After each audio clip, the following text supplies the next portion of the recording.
Assalamualaikum warahmatullahi wabarakatuh.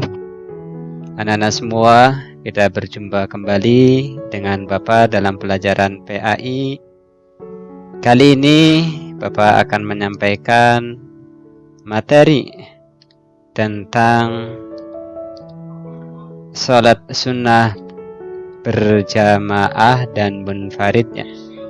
Tentu kalian semua sudah mengenal Bapak ya, walaupun kita belum pernah berjumpa secara fisik, tapi setiap minggu kita senantiasa berjumpa lewat on air ataupun lewat jaringan internet. Anak-anak, Bapak ingatkan pada kalian semua agar tetap menjaga protokol kesehatan di masa pandemi ini, karena ini penting bagi kita semua dalam memutus rantai COVID-19.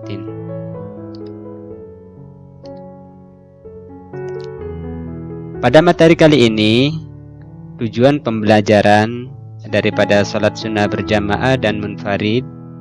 Yang pertama adalah melaksanakan sholat sunnah berjamaah dan munfarid sebagai perintah Allah. Yang kedua, mengelompokkan macam-macam sholat sunnah yang dikerjakan secara berjamaah maupun munfarid.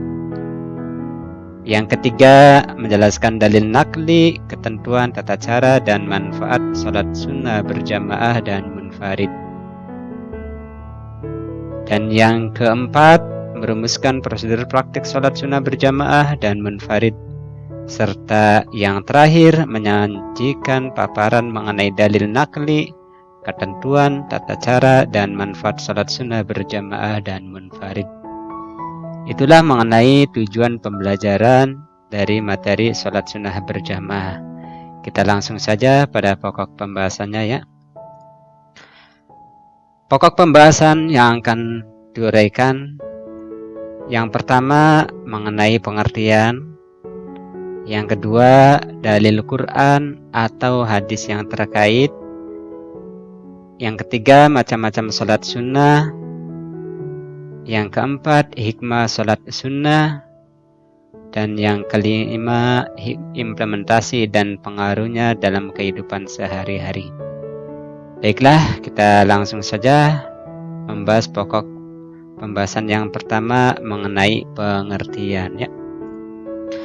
Setiap hari tentu kalian melaksanakan sholat sunnah, baik itu dikerjakan sebelum sholat sunnah wajib maupun dikerjakan di luar sholat wajib. Misalnya ketika kita datang ke masjid, ataupun ketika malam hari, ataupun ketika pagi hari kita melaksanakan sholat sunnah. Itu semuanya sholat sunnah ya. Kira-kira ada yang tahu tidak sholat sunnah itu pengertiannya apa? Kalau kita merujuk pada bahasa sunnah itu artinya cara bahasa ini ya adalah tambahan.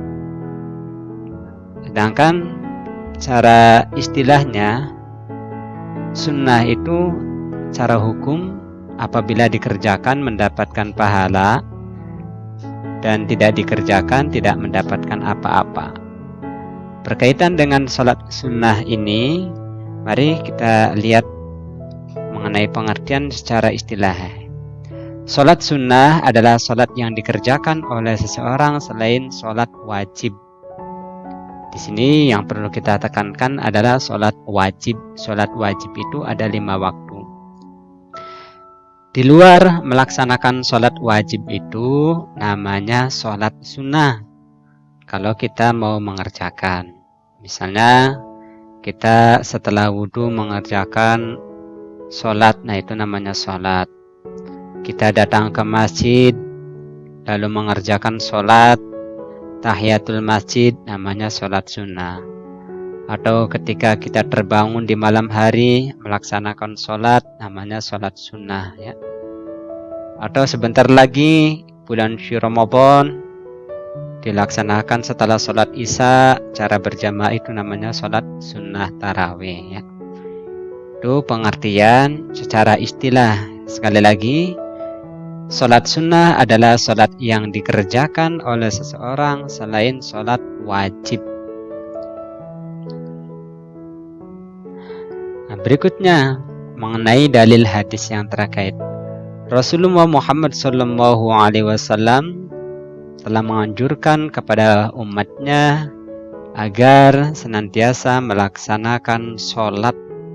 Karena sholat yang dilakukan oleh Rasul itu banyak, maka sebisa mungkin kita mencontoh ataupun meniru apa yang dilakukan oleh Rasulullah Muhammad SAW.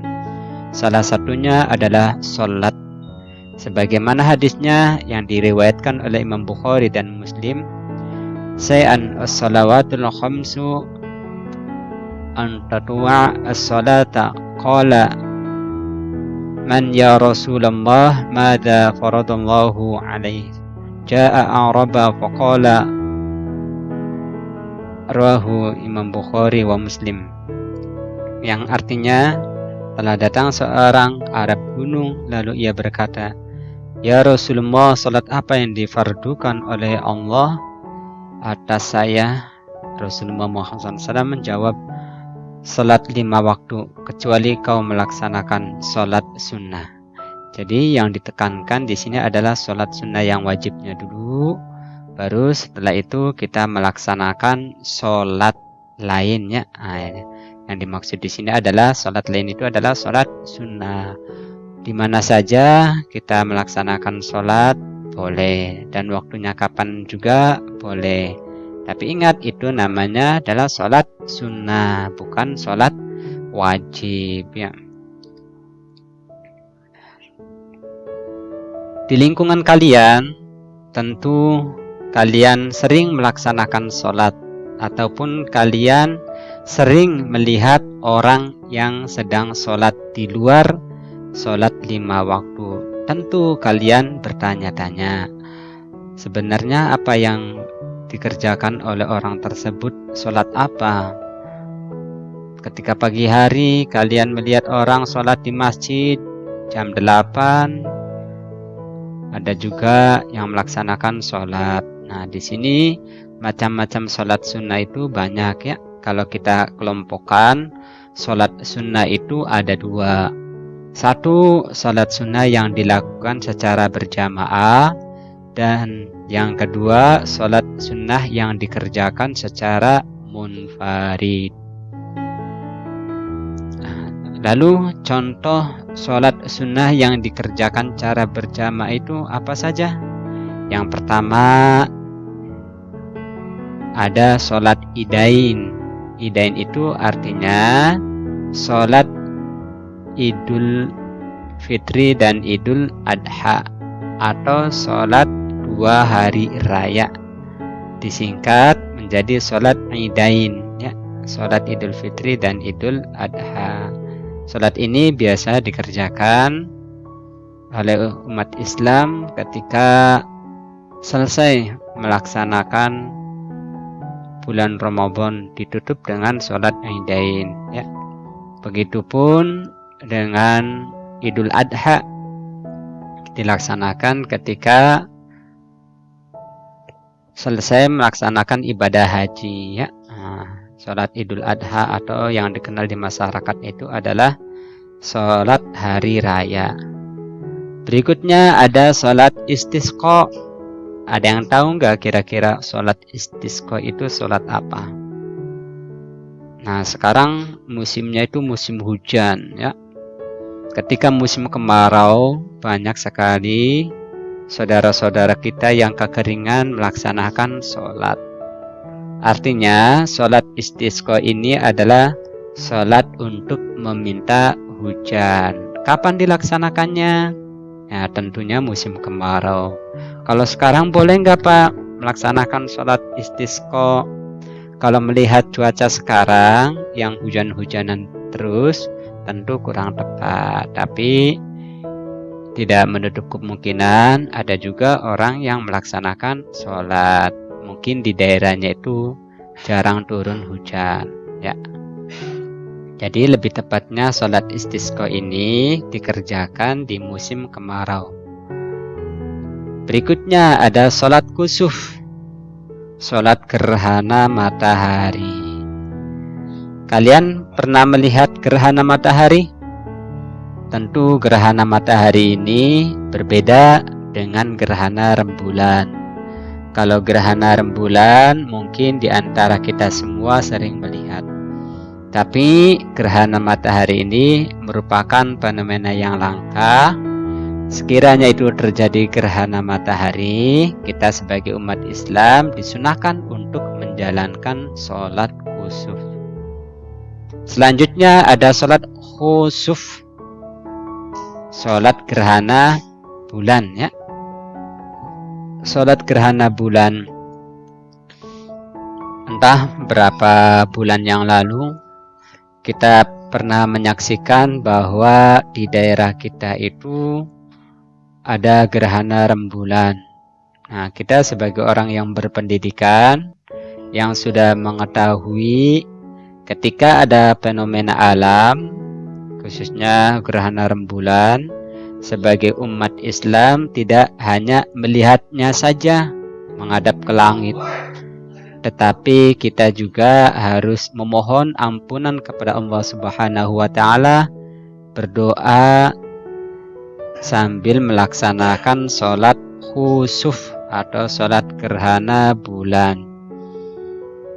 Sebab dengan fenomena itu mudah-mudahan kita semua, bila mana pada waktu itu ada bencana, kita terhindar. Bila mana pada hari itu juga Allah Subhanahu wa Ta'ala menurunkan kenikmatan, maka kita pun mendapatkan kenikmatan tersebut ya. Jadi alangkah baiknya bila mana terjadi gerhana bulan, kita harus melaksanakan sholat khusuf, sholat gerhana bulan. Selanjutnya ada sholat taraweh. Nah, sebentar lagi nih kita akan melaksanakan sholat taraweh. Ada yang tahu berapa rakaat sholat taraweh itu?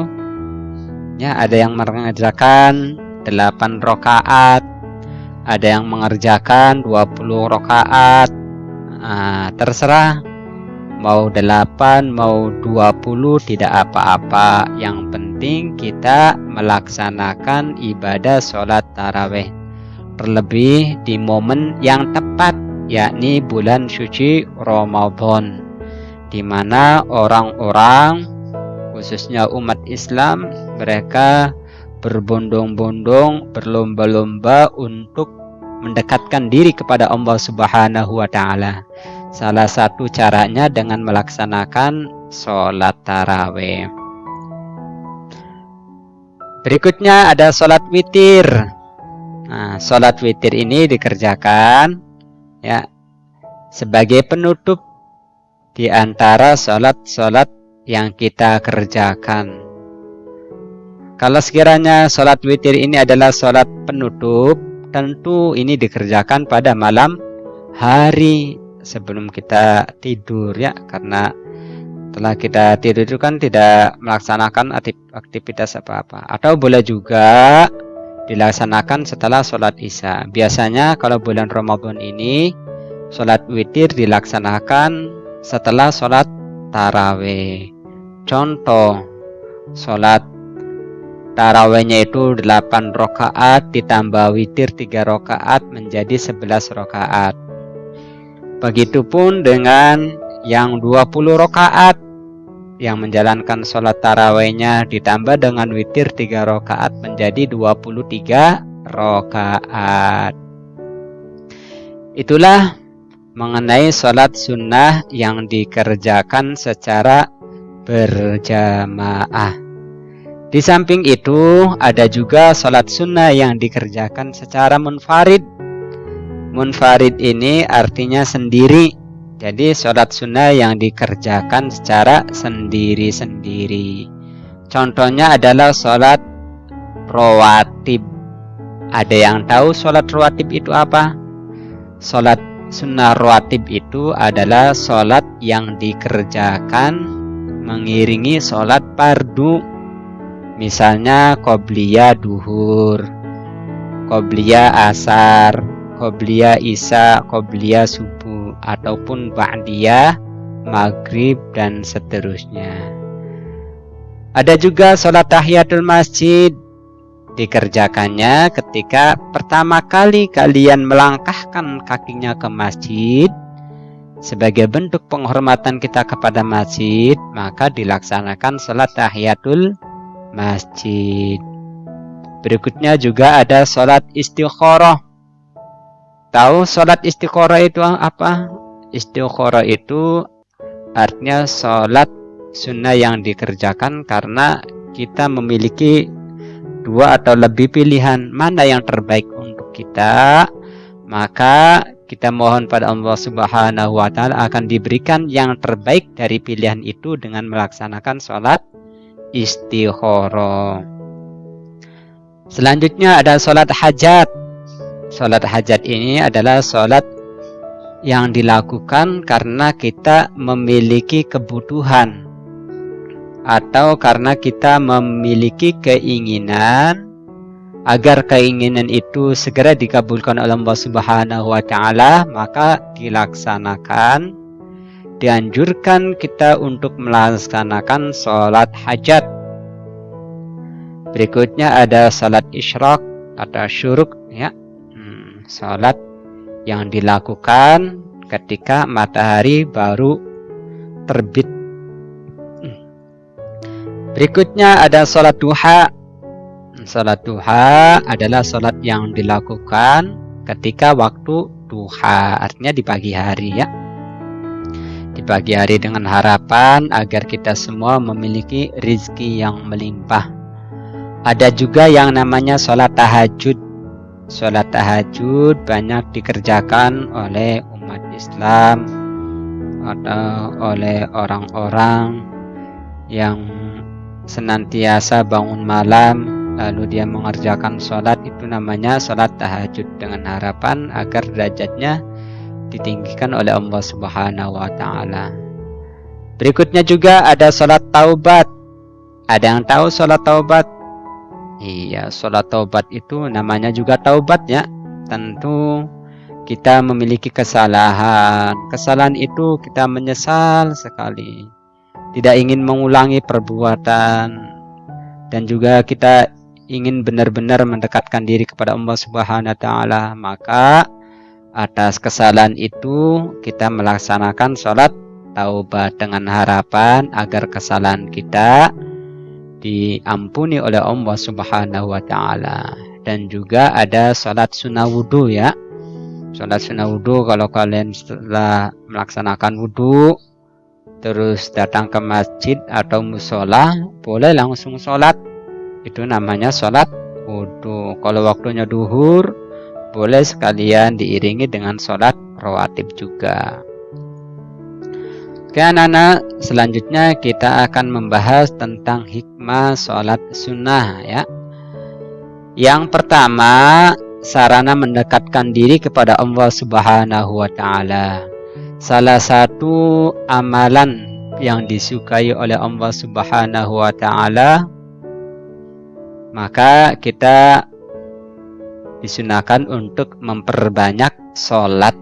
Nah, namanya itu sholat sunnah. Maka hikmah atau manfaat yang kita terima nantinya karena kita sering berkomunikasi dengan Allah, secara tidak langsung kita dekat kepada Allah Subhanahu wa Ta'ala, gitu, ya. Yang kedua, penolong dalam urusan penting. Tadi dijelaskan bahwa macam-macam sholat itu ada sholat hajat, ada sholat duha, ada sholat tahajud. Nah, itu memiliki fungsi masing-masing. Kalau kita memiliki kebutuhan, keinginan agar keinginan kita itu dikabulkan oleh Allah Subhanahu wa Ta'ala, agar urusan kita itu segera selesai, maka laksanakanlah sholat hajat. Kalau kita pengen rezekinya melimpah, rezekinya banyak, dilancarkan rezekinya, maka sholatlah duha. Kalau kita ingin ditinggikan derajatnya, maka sholatlah tahajud. Karena sholat-sholat itu sebagai sarana penolong dalam urusan kita, ya. Berikutnya, hikmah dari sholat sunnah ini adalah menambal kekurangan yang mungkin terdapat dalam sholat fardu. Pernahkah kalian melaksanakan sholat fardu, tiba-tiba pikiran kalian itu berada di rumah, berada di sekolah, padahal posisi secara fisik kalian itu berada di masjid atau di musala? Secara tidak langsung itu mengurangi pahalanya sholat fardu. Diharapkan dengan melaksanakan sholat sunnah ini, sholat fardu yang kurang-kurang itu bisa menambal dengan sholat sunnah ya. Mudah-mudahan sholat wajib yang masih banyak kekurangan oleh diri kita bisa ditambal dengan ibadah sholat sunnah yang kita kerjakan, baik itu sholat sunnah yang dikerjakan secara munfarid maupun sholat sunnah yang dikerjakan secara bersama atau berjamaah. Yang keempat, hikmah sholat ini adalah sebaik-baiknya amalannya. Amalan yang mudah kita laksanakan sebagai sarana untuk mendekatkan diri dalam berkomunikasi kepada Allah tentu adalah sholat ya.